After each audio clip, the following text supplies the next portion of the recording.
Then if you have equations, the way that we tell if they are parallel, perpendicular, or neither is we look to see first if they're in y equals form. So if they're in slope-intercept form, y equals mx plus b form. Is that, are both of these in y equals mx plus b form? Yes. So do they, what can you tell about their slope? It's The same. So what would that be? Parallel. Parallel. So if they're already set up, that's very easy to tell.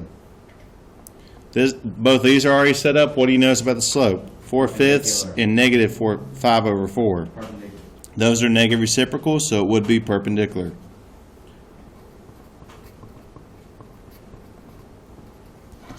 Okay, number 11.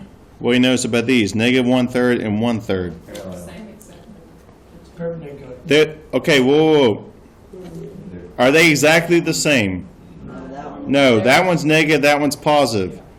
What would the negative reciprocal of negative 1/3 be? 3/1. 3/1, which is just 3. Well, is it that? Same thing. 3. They're both 1/3, so that's not 3. So what would this be? Neither. Good. This would be neither because they're not negative reciprocals. Do y'all see what I'm saying? Yes. The negative reciprocal of that would be 3/1. Can you only do it Or like that for 3. fractions? Huh? Can you only like look at it like that if they're fractions? Yeah. Well, and if they have it in y equals form. If you notice number 12, they do not have that in y equals form. Yeah. So what you'd have to do, and I'm going to show you two different ways to do this.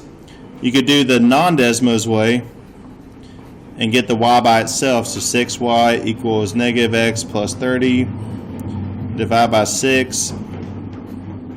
You get y equals, we think of this as a negative 1. So negative 1/6 x plus 5. Yeah, then you can type that in there.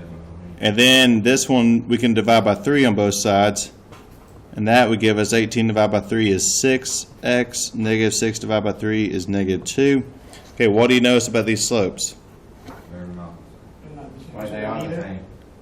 Okay, they're not the same, but are they negative reciprocals? Yeah. What's a negative reciprocal of negative 1/6? 6. 6. 6/1 or just 6. So that would be perpendicular. So this is how you would do it by hand. Now you could tell that's quite a bit of work. Well, now that you all have Desmos, you can do it another way. So if you'll pull up Desmos, and I'll just pull it up on my phone. Wait, couldn't you just work it out and then put that on on Desmos and I'll show you the lines if they're perpendicular? And that's very, yeah, you could definitely do that. Or you could just type in exactly what you see. So 5x minus y equals 4. And y equals negative 1/5 x plus 7. Oh, that's easy.